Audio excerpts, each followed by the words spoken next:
The Galactic Council had seen many races, tall ones with scales, small ones with fur, some with 6 eyes, some with none. But today, something different happened. A human walked into the council chamber, alone. No guards, no weapons, just calm, eyes and a small smile. His name was Ambassador Lee. He wore a simple black suit with a silver pin of Earth on his chest. The alien leaders watched him closely. Some whispered, others laughed quietly. To them, humans were new, soft, not ready for the galaxy. Lee walked to the center of the grand room, where leaders from over 50 alien species sat in high chairs. He looked up at them. No fear, no anger, just focus. "I bring you peace," he said, his voice steady. The translator lights blinked as his words echoed through the hall in many languages. Earth is ready to join the galaxy, not as a threat, not as a ruler, as a friend. Some council members nodded, others looked bored. One leaned over and whispered, "Humans think they matter." "How cute." Ambassador Lee continued, "We have made mistakes in the past, fought wars, hurt ourselves, but we have learned. We have grown. Now we reach out our hand, hoping you will take it."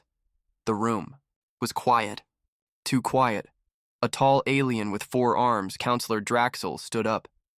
He looked down at Lee with cold yellow eyes. "And what do you offer, little human? What does Earth give to the stars?" Lee smiled softly.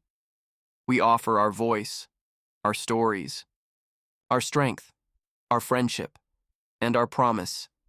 If peace is given, peace will be returned." Counselor Draxel laughed, a deep, rough sound. "And if peace is not given?" Lee paused for just a moment. Then he answered, "Then Earth will still try." That made the council whisper louder. The meeting ended. Lee bowed politely. He turned and walked back toward the exit. As he passed 2 guards, one reached for his comm. A silent signal was sent. Back on Earth, in the United Nations Space Command room, officers watched the feed with pride. "He's doing great," one said.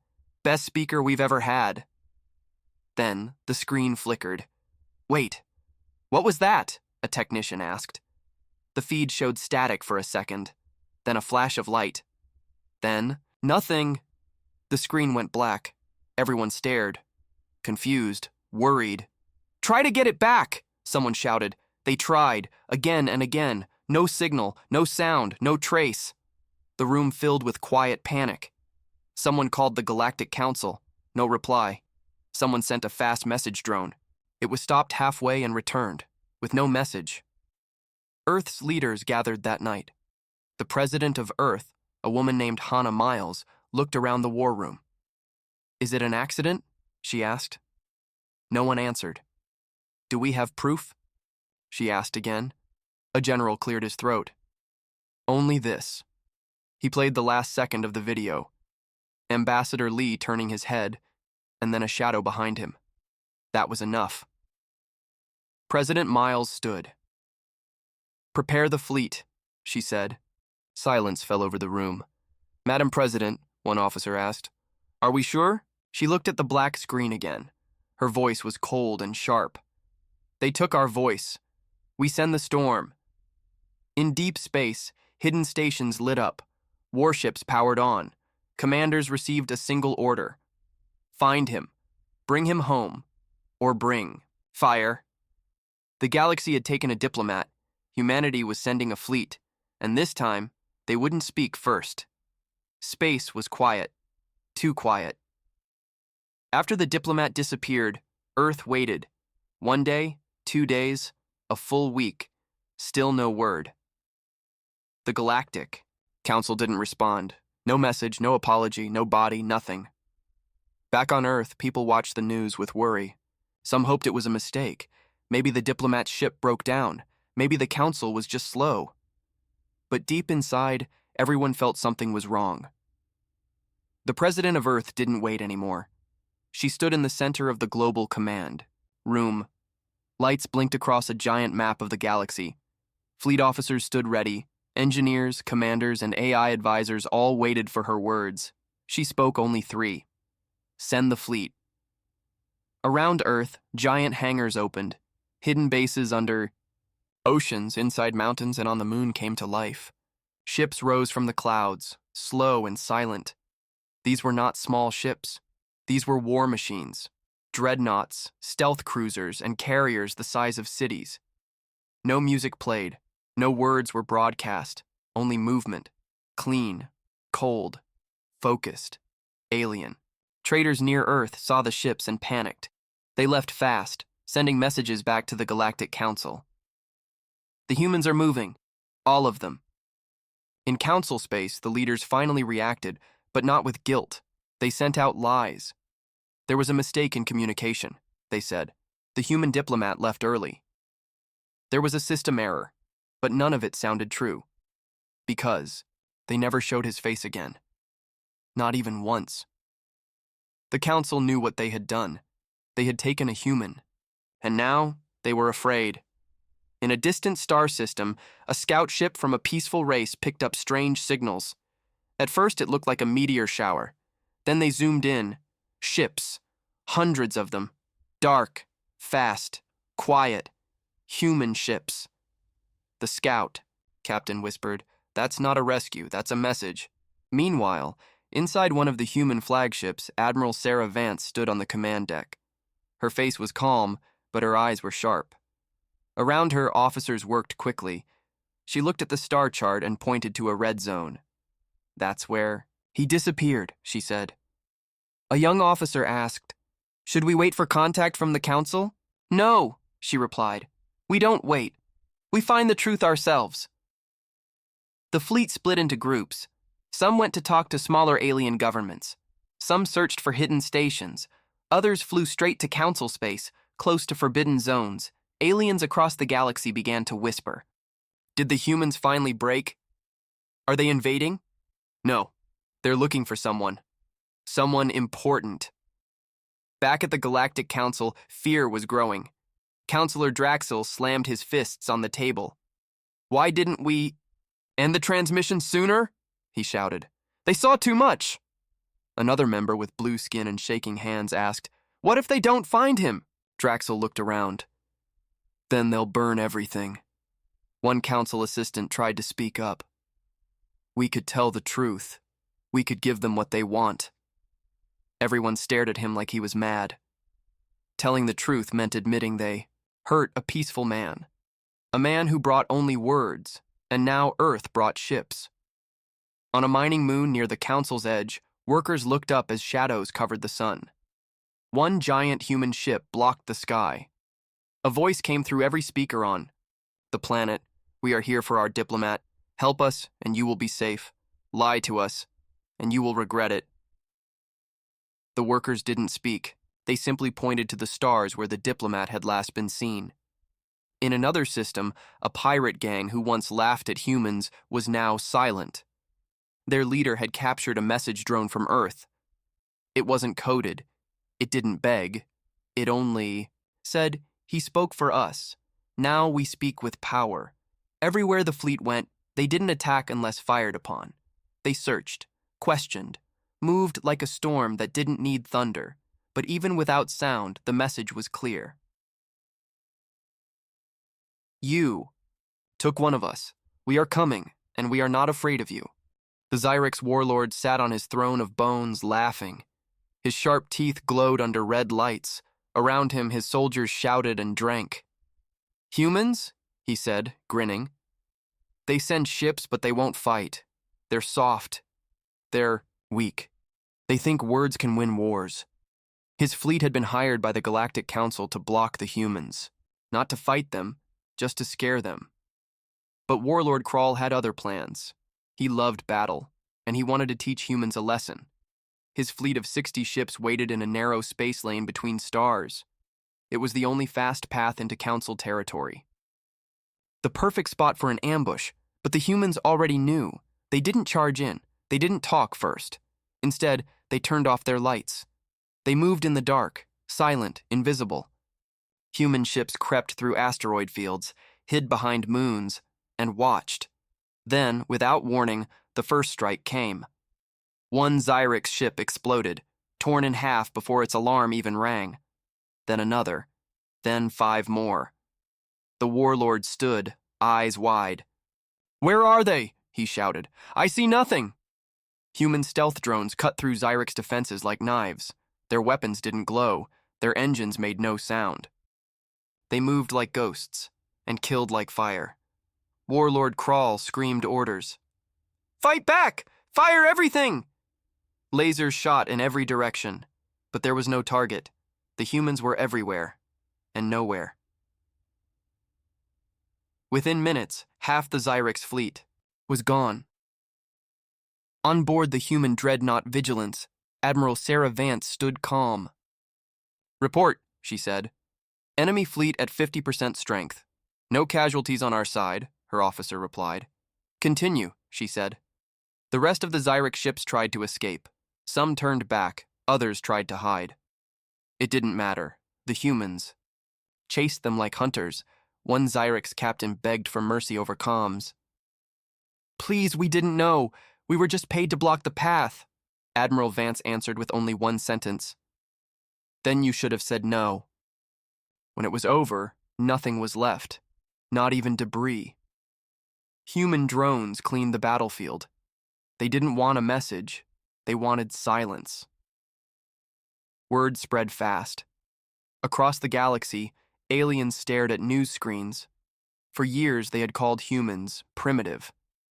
For years, they laughed at Earth's small place in the stars. Now they were quiet. Now they were afraid. In a bar on a trade station, an old alien trader whispered, "They weren't showing weakness. They were being kind." Another answered, "And now they're not being kind." On a council world, a young diplomat watched the footage and asked her teacher, "Why didn't we listen to them?" Her teacher just sighed. "Because we thought kindness was weakness, and we were wrong." Back on Earth, the people didn't cheer. They didn't celebrate. They watched the stars and waited. The diplomat was still missing. One victory didn't mean he was safe. President Hannah Miles stood before the world on every screen. Her voice was strong. "We do not attack without reason. We do not strike without cause. But if you harm the voice of Earth, you will hear the sound of our answer." Across human space, the people understood. The fleet wasn't out there for revenge. It was out there for justice. And they would not stop. Not until they knew the truth. Not until they brought him home. In the dark corners of the galaxy, pirates, slavers, and council spies began to panic. Some erased files, others changed sides. One even sent a secret message, "We know where the human is." But it was too late to clean their hands. The human fleet had seen the truth. They had watched the council stay silent. They had heard no apology. And now, they were coming for answers. They called us primitive. Now, they run. The Galactic Council was afraid. They locked their doors. They stopped answering calls. They held secret meetings in dark rooms. No cameras, no recordings, only whispers and fear. They destroyed the Xyrix fleet, one counselor said. "They didn't even send a warning," said another. "They are not looking for war," Counselor Draxel growled. "They are looking for him." Everyone went silent. The name Ambassador Lee was now spoken only in quiet corners. Everyone remembered his calm voice, his soft smile, the way he offered peace. Now they remembered how they had taken him, and now the humans were looking. But they weren't looking blindly. They had a plan. Human ships moved through space like hunters. Some asked questions, some took prisoners, some simply watched from the shadows. They mapped council space faster than any species before them. On one planet, a council station tried to hide. It shut off power and pretended to be abandoned. The humans landed anyway. No weapons drawn, just soldiers in black armor. They walked through the empty halls. Every step echoed. They found a room full of data drives. One soldier looked at his officer and nodded. "Take everything," he said.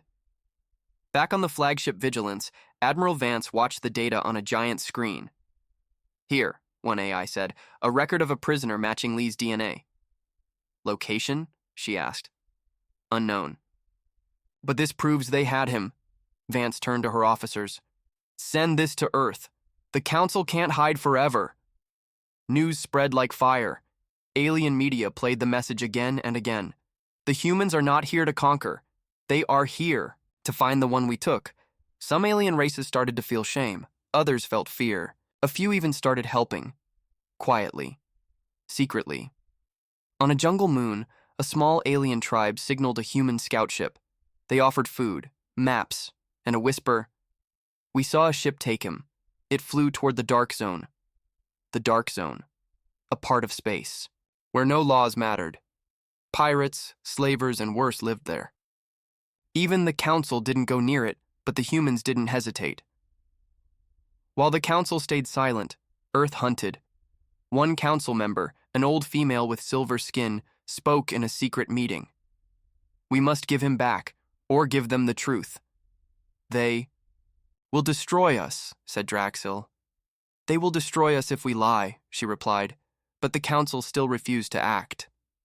Meanwhile, more human ships arrived in Council systems.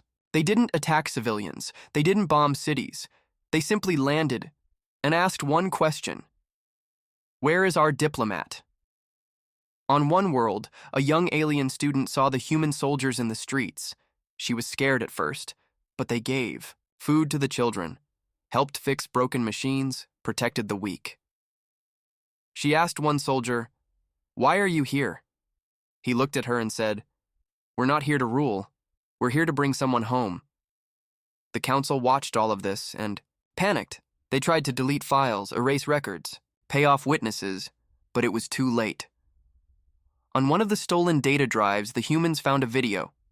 Ambassador Lee, sitting in a dark cell, alive, weak, but speaking. "We offered peace," he said. They answered with chains. The video cut. Out, but it was enough. Admiral Vance's voice echoed through the fleet. "He's alive! Find him!" The Council could hide, but Earth was coming, and they wouldn't stop now. A storm was coming, not one of wind or rain, but of fire, of engines, of war. The human fleet moved faster now. They had proof. A video of Ambassador Lee in a dark cell, bruised, thin, still alive, and still calm. "We offered peace," he said in the recording. They answered with chains. That sentence changed everything. The leaders of Earth watched the video in silence. Then President Hannah Miles stood and spoke 3 words. "Bring him back." Across space, the order echoed. Human fleets changed course. Smaller ships broke off, flying into the dark zone. Others pushed deeper into Council territory. Their path was clear now. They weren't just looking, they were hunting. In the Council's main city, panic grew. Counselor Draxil shouted at the others, "We cannot give in! If we show fear, we lose control of the galaxy." But some Council members had already changed their minds. One, Counselor Vina, stood slowly. "You lost control the moment you took him, and now you'll lose more." Draxil turned on her, but she didn't stop.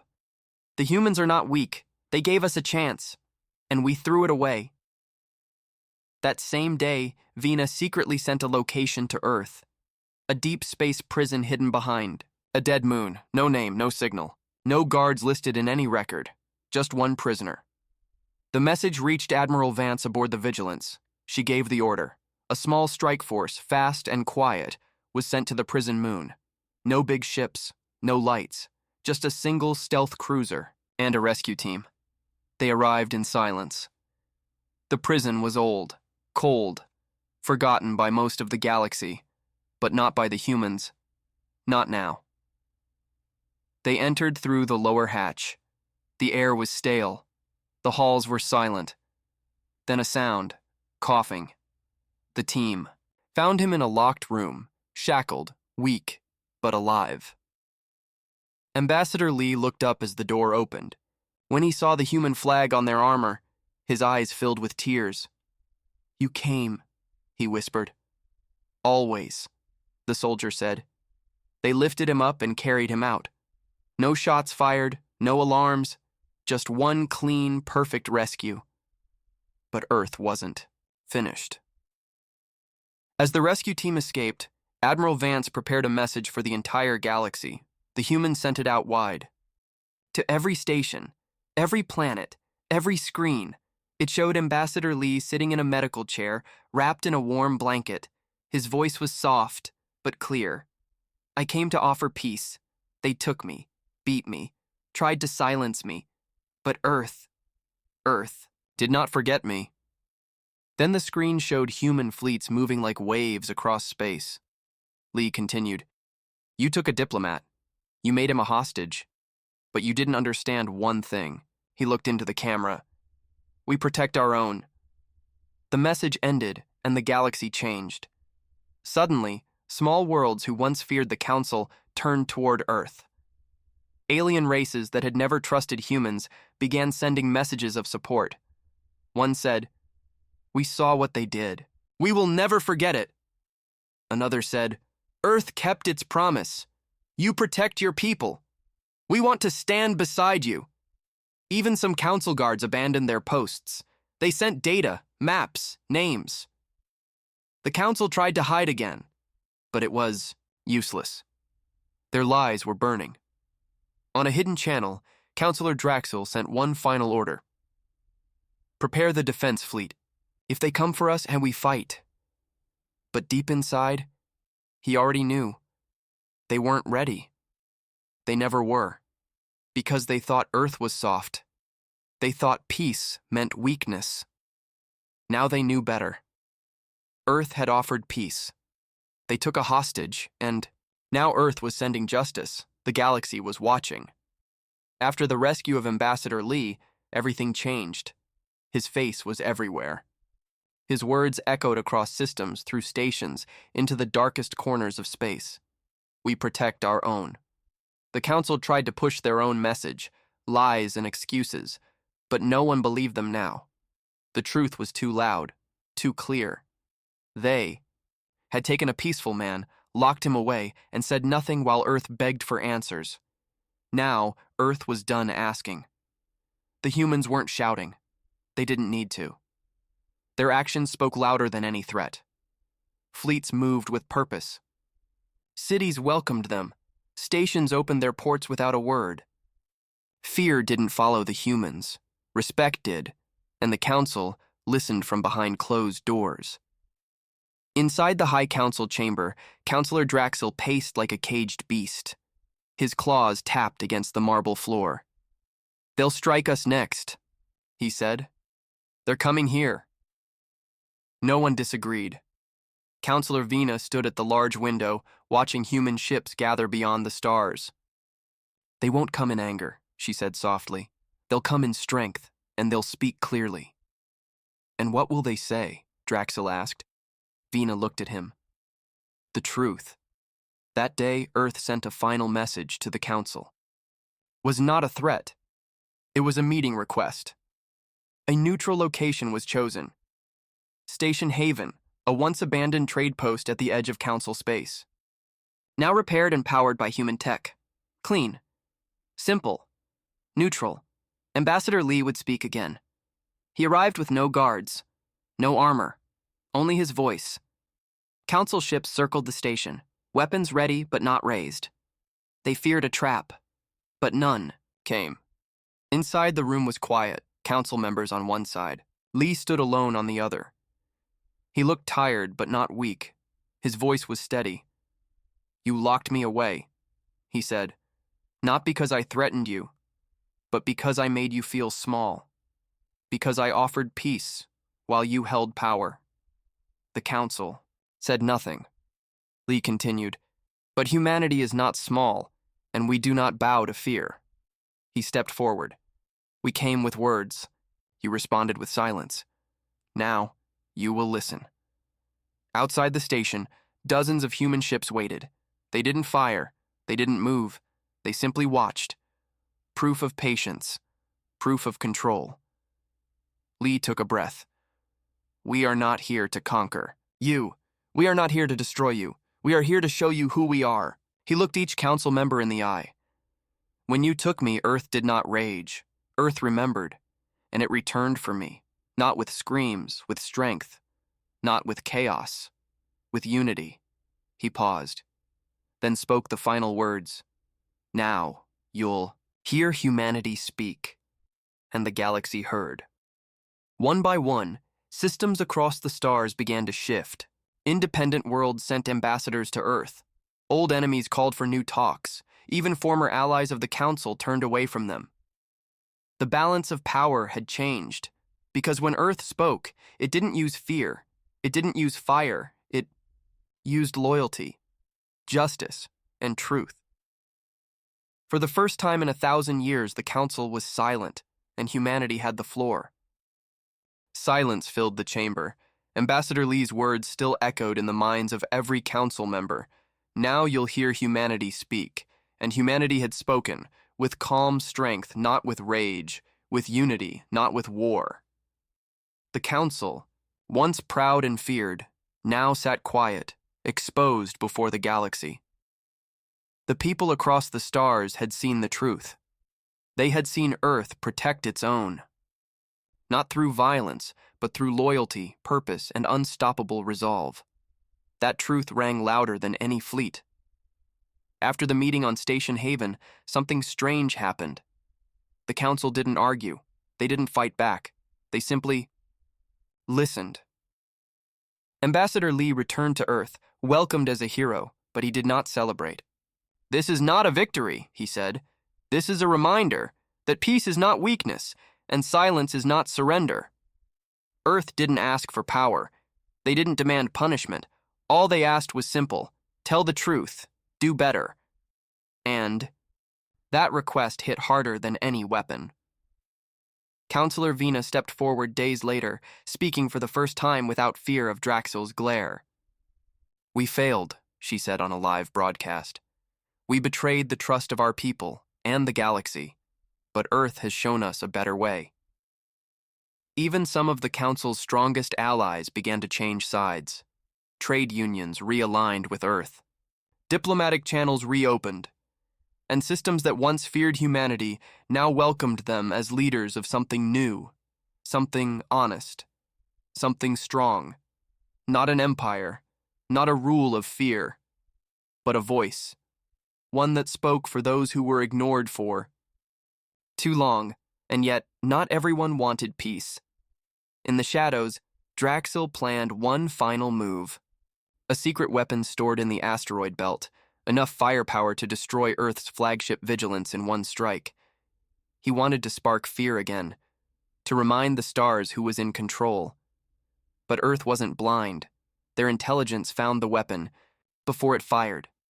Instead of destroying it, Admiral Vance sent a message directly to Draxel. "We see you. We're not here to burn your throne. We're here to build something better. Step down or be left behind." Draxel never replied. When his own guards turned against him the next morning, the council didn't stop it. They let it happen, because by now, even they knew. When Earth stands, the stars listen. Soon, a new council was formed, not controlled by fear, but by truth. And Earth was given a seat not at the edge, but at the center. They didn't take it with pride. They took it with care. Ambassador Lee became Earth's voice to the stars. He was no longer just a man who was taken. He was a symbol of what happens when one voice refuses to be silenced and when a planet refuses to leave its own behind. From that day on, every race, every system, remembered what Earth had shown. That strength is not in how loud you speak, but how true your words are. And that loyalty can move fleets faster than fear ever could. No one laughed at humanity anymore. No one ignored them. Because now, they listened. The end.